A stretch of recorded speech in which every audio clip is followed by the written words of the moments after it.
Assalamualaikum warahmatullahi wabarakatuh. Perkenalkan, kami dari kelompok 3 Manajemen Strategik akan mempresentasikan tentang PT Indomarko Prisma Tama. Di kelompok 3 terdiri dari 4 anggota. Yang pertama saya sendiri, Mufina Adnalhaq. Yang kedua ada Diah Ayu Ambarini. Yang ketiga Nada Fitri. Dan yang terakhir Michelle Lina Rizky. Di presentasi kali ini, kelompok kami akan membahas tentang visi dan misi, roadmap, model usaha B2C, dan terakhir pengaruh eksternal. Selanjutnya, saya Nada Fitri ingin menjelaskan tentang visi Indomaret. Visi Indomaret adalah menjadi aset nasional dalam bentuk jaringan retail waralaba yang unggul dalam persaingan global. Moto Indomaret adalah mudah dan hemat. Dalam Indomaret ini, Indomaret mempunyai budaya yaitu menjunjung tinggi nilai-nilai kejujuran, kebenaran dan keadilan, kerjasama kelompok, kemajuan melalui inovasi yang ekonomis, serta mengutamakan kepuasan konsumen. Esensi dari Indomaret adalah pendekatan dengan senyuman yang tulus untuk membangun hidup yang lebih baik. Misi Indomaret adalah menyediakan berbagai kebutuhan pokok maupun kebutuhan sehari-hari dan melayani masyarakat umum yang majemuk.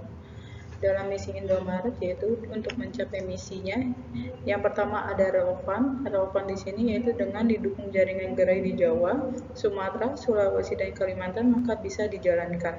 Yang kedua achievable di sini yaitu didukung jaringan gerai di Jawa, Sumatera, Sulawesi dan Kalimantan maka bisa dijalankan. Yang ketiga measurable di sini yaitu jelas dan konkret sehingga bisa memotivasi karyawan untuk bekerja. Yang keempat, spesifik di sini adalah jelas dan cukup. Spesifik dapat dilihat dari produk yang ditawarkan dan target pasar produk tersebut. Saya Michelle Lina Rizky akan menjelaskan tentang roadmap Indomaret. Pada tahun 1988, toko Indomaret pertama kali dibuka. Di tahun 1997, PT Indomarko Prisma Tama mulai membuka waralaba pertama di Indonesia. Di tahun 2016, jumlah gerai Indomaret sudah menjadi 11.400 dan Indomaret melakukan launching Indomaret Point Cafe dengan konsep convenience store. Per Juni 2021, jumlah gerainya ada sekitar 18.939 gerai. Dan di tahun yang sama, Indomaret mendapatkan penghargaan 5 Best Franchise dari Asosiasi Franchise Indonesia. Pada tahun 2022, Indomaret merayakan pencapaiannya sekitar 20.000 toko Indomaret dan perdana membuka toko di Sorong, Papua. Kemudian Indomaret juga melakukan launching untuk Indomaret Fresh. Berikut adalah perubahan seragam Indomaret dari masa ke masa. Nama saya Diah Ayu Ambarini. Di slide ini, saya akan membahas tentang B2C atau Business to Consumers. Indomaret menyediakan pelayanan langsung dan tidak langsung kepada konsumen. Yang pertama, pelayanan langsung ke konsumen di dalam store.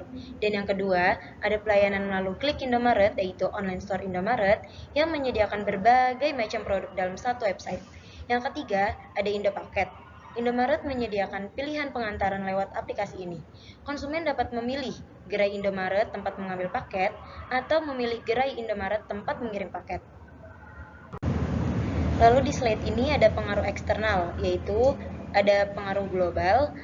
Strategi distribusi atau tempat merupakan hal yang penting untuk penentuan dalam memasarkan produk yang ditawarkan kepada masyarakat, mempengaruhi gaya hidup dari orang-orang di lingkungan di mana perusahaan Indomaret beroperasi. Peran pemerintah sebagai alat kendali melalui berbagai paket kebijakan fiskal dan moneter yang cukup efektif untuk mempengaruhi dinamika bisnis.